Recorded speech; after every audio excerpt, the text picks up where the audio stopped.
Brand new poll. You see the headline that came out of Newsweek. Kamala Harris gets potentially worrying sign from NAACP poll. Now, the reason for that would be because they were talking to black voters to try and judge their enthusiasm, because it is believed that the enthusiasm among the black population was a big part of what led to Obama getting elected. I would argue that there was enthusiasm from blacks and whites, and that's sort of what sealed the deal. But in this particular case, they're just trying to zone in on black voters. So what they actually found was that people are excited. They're excited enough, but she's still struggling with certain demos, including young people and including men. So their takeaway from the Harris campaign is, well, we still have more people to reach. We still have more people to reach. Okay, you keep telling yourselves that. Let's go through the numbers. Well, 79% of black women over the age of 50 said they would vote for her. Only 66% of men in the same age group felt the same way. Now, isn't that interesting? They also found that 40% of respondents cited economic issues as their highest priority for elected officials, while 53% said protecting rights and freedoms were their main concerns. I mean, I do think the economic stuff is important. Rights and freedoms, pretty important too.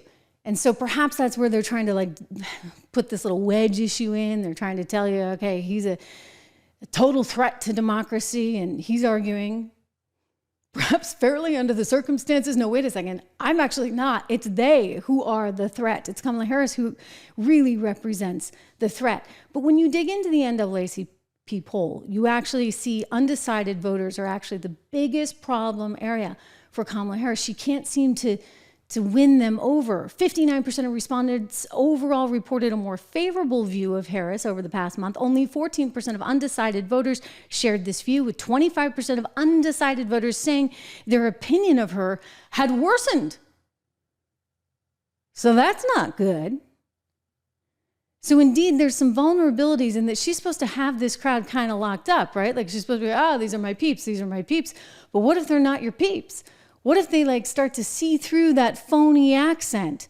And it is a phony accent, for goodness sakes. It reminds me of Hillary Clinton, right? When she went to go speak down south and suddenly developed a southern accent. We saw something rather similar coming from Kamala Harris just the other day. She was at some event accepting some kind of award, and what do you know, like all of a sudden this accent that we hadn't heard before popped out.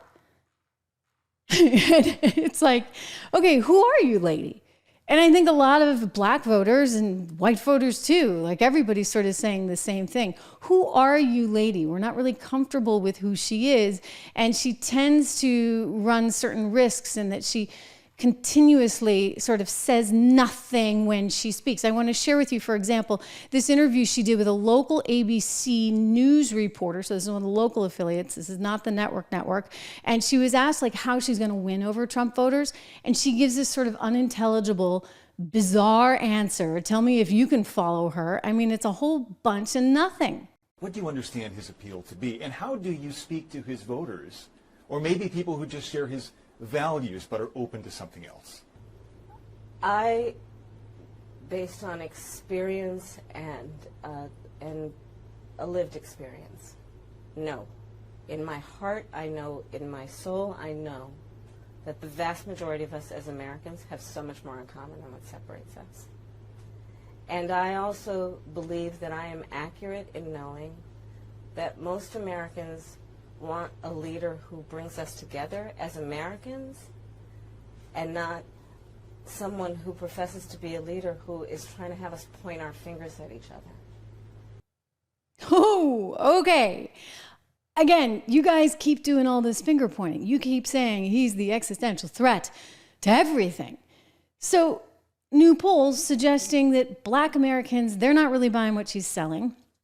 Meanwhile, when you compare and contrast her lead in various polls with Joe Biden's lead in 2020, or say what we were looking at with Hillary Clinton's lead, because everybody thought she was going to win back in 2016, you start to see some real disparities. A Suffolk University poll, for example, that came out earlier this month showed she had a 64-point lead over former President Donald Trump, But that's lower than what Joe Biden had because he had a 78-point lead at the same period in time. And guess what? Hey, Hillary Clinton had an 88-point lead in 2016. So Kamala's really not polling well.